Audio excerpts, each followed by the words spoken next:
I call the clerk.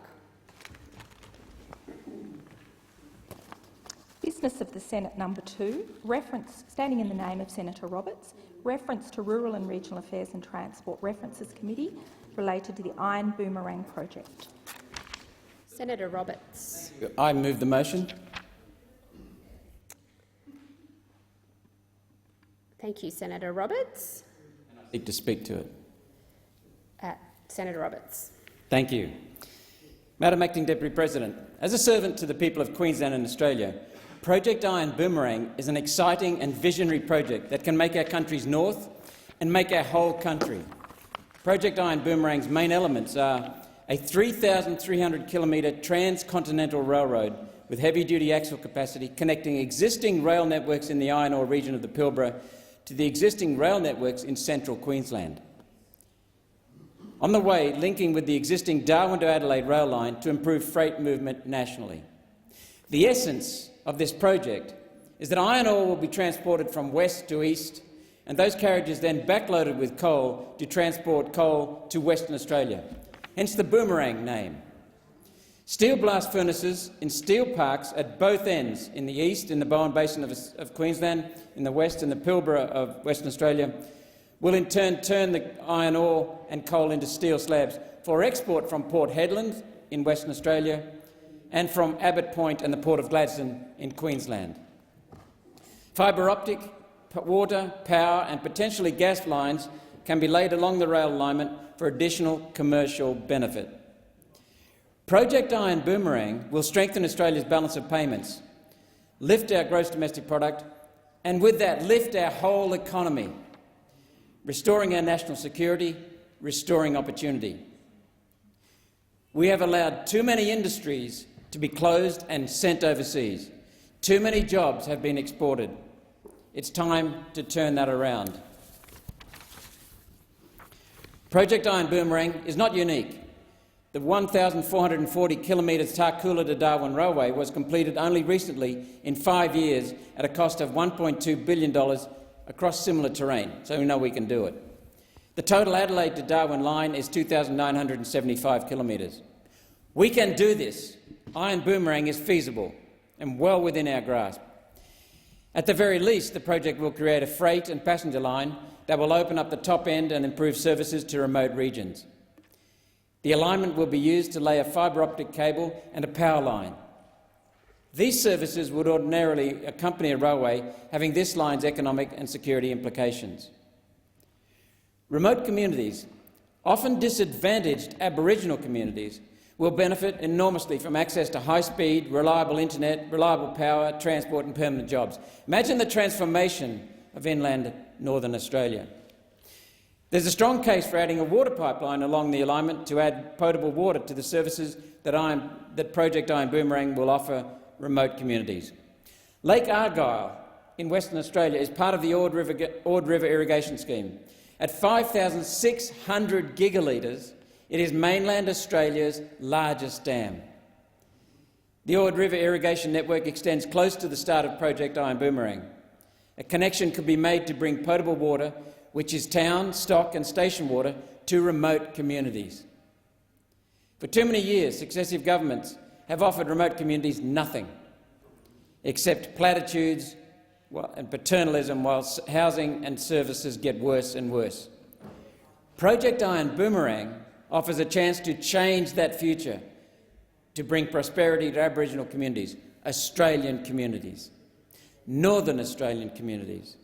The private sector, anxious to access cost-effective, reliable transcontinental and intercontinental freight and internet services, will meet much of the cost. Telcos are now showing a lot of interest in the fibre optic cable. The steel parks at either end are a large part of why Australia should move this project forward. In 2020, the world's largest steel manufacturer, China, produced 1 billion tonnes of steel, 1,066 million to be precise. By contrast, Australia's two largest manufacturers, Liberty and BlueScope, produced just 12.7 million tonnes between them, 1% of China's production. Despite accounting for, and by the way, the Chinese get their iron ore and their coal raw materials from Australia. Despite accounting for less than 1% of world production, the Australian steel industry employs 100,000 Australians and adds $29 billion to our gross domestic product. Australia should be a leading manufacturer of steel. We hold the world's third largest reserves of metallurgical black coal and the largest reserves of iron ore, high-quality iron ore. Yet we mostly export the stuff. $145 billion of iron ore and $100 billion of coal, creating jobs overseas instead of here in Australia. Underlying world steel demand is expected to remain at 2% growth over the medium term, with the new developing region of India, Bangladesh and Pakistan taking up the slack from maturing Chinese, American and European markets. If exports of coal for power are cut in the name of climate change, which one nation strongly opposes, substituting the use of coal for power with the use of coal for domestic steel will provide continuity of employment for the coal industry. And even Adam Bandt has at last woken up to the fact that we need coal for making steel, so it's okay to burn coal now. Something that should keep the unions and coal miners happy. Steel is critical to the new economy, being an essential component of wind turbines and electric vehicles, amongst many other uses. Another economic benefit is fly ash, which is a byproduct of steel manufacture when the power source is coal. Fly ash can replace 20 to 30% of the cement in concrete. Project Iron Boomerang will result in the construction of new concrete plants to utilise the steel park's byproducts.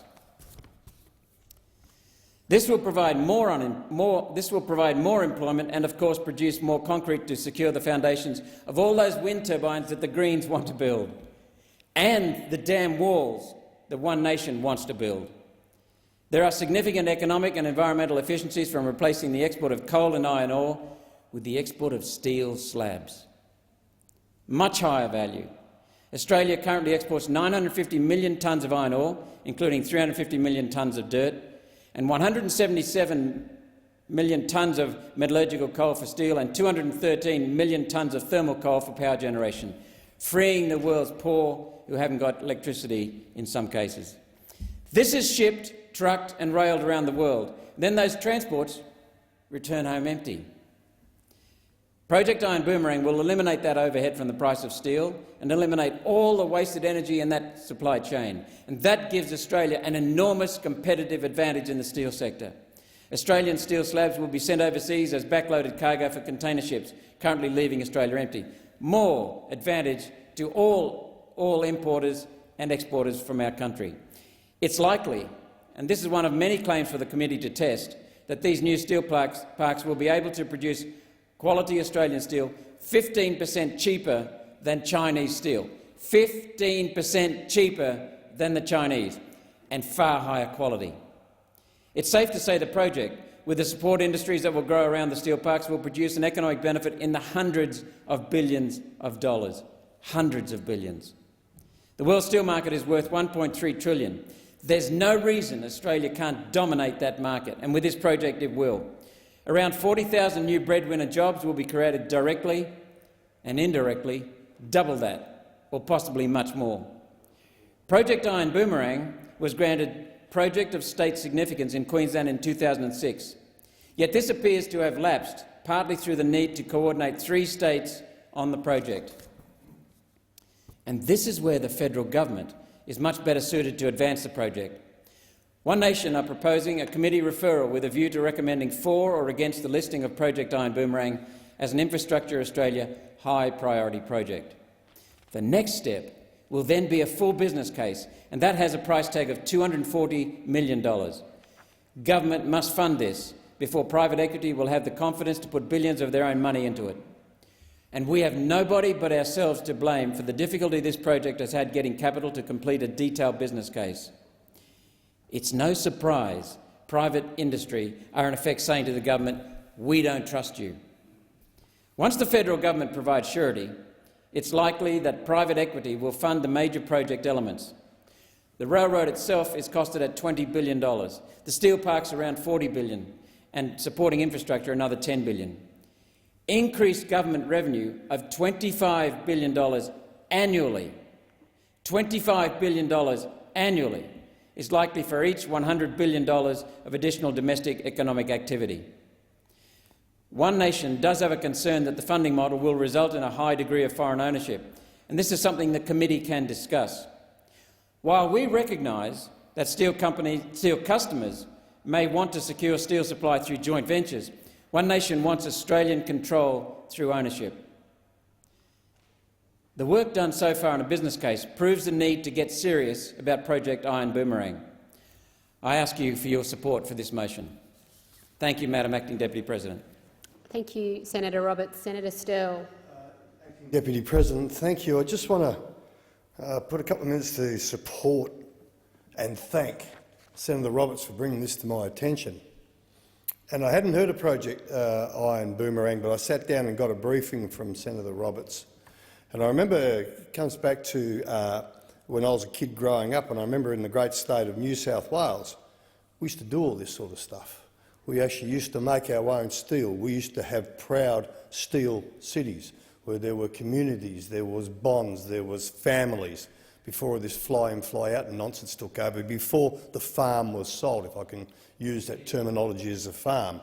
And it breaks my heart to think, if I'm watching my grandchildren grow up, how disgusted they should be with politicians before us who thought this was a good idea to contract out work we used to do, and we did it well. Especially when I pick up and I hear conversations like what I've picked up in Senate inquiries on the inland rail, where there's concerns of cheaper steel coming from China, nowhere near the Australian standard. And regardless of who's in politics or who's in government, I always still have a fear. Who are the ones who are supposed to be out there monitoring this stuff? Are they doing their job properly? And that's not a blue versus red conversation or a blue versus red argument. I nearly said blue versus blue, but you know what I mean. So I want to support, and I know the Labor Party and Prime Minister Albanese and the Albanese government support you, Senator Roberts, for bringing this to us. I think it's a magnificent thing. And I also think this is what we should be doing. This is the big ticket items that when I first came into the Senate, lo and behold, I thought we would be discussing this stuff on a daily basis. How tricked I got. But anyway, at least let's get back to it. The big stuff about building a better nation, as I said in my first speech, and leaving it better than what we found it. But I want to share a quick comment with the Senate. And I was in China, and I met with Madame Fu Ying. And some may think, who's Madame Fu Ying? Well, Madame Fu Ying is very highly regarded in the CCP. She was China's ambassador to Australia during the Howard regime. And I was joined by former Senators Gallagher and Dastyari, where Madame Fu Ying made it very clear to us how wonderful it is. Thank you, Australia, for sending us your coal. Thank you, Australia, for sending us your iron ore, because we turn it into steel and we make a heck of a lot more money selling it back to you, and we appreciate that. I want to support this, and we will support this, Senator Roberts. And I urge, and I understand the opposition hopefully will get in behind us too, because this is the stuff we need to do. And once, the beauty of speaking after Senator Roberts, you've heard the whole guts and the crux of the matter. I can't pick an argument in there. There's not a downside that I'd see, and the beauty of it is that I know when it comes to my committee, the Rural, Regional Affairs and Transport Committee, a committee that's been predicated for all the years I've been here to put aside all the political bulldust and actually dig deep, go wide, go varied, listen to everyone who's got a thought, and actually try and deliver in the best interests of our nation. Senator Roberts, I'll tip my hat to you. I look forward to joining you on the tour, and let's try and put these two great industries together. Iron ore in my state of WA, coal in your state of Queensland. This makes too much sense. I'm starting to get a headache because it's sounding too easy. I might wake up in a minute and think I was only dreaming. Fully support you, Senator Roberts. The Albanese government will be backing you in on this one. Thank you, Senator Sterle. The question is that the motion moved by Senator Roberts be agreed to. Those of that opinion say aye. Aye. Those against say no. The ayes have it.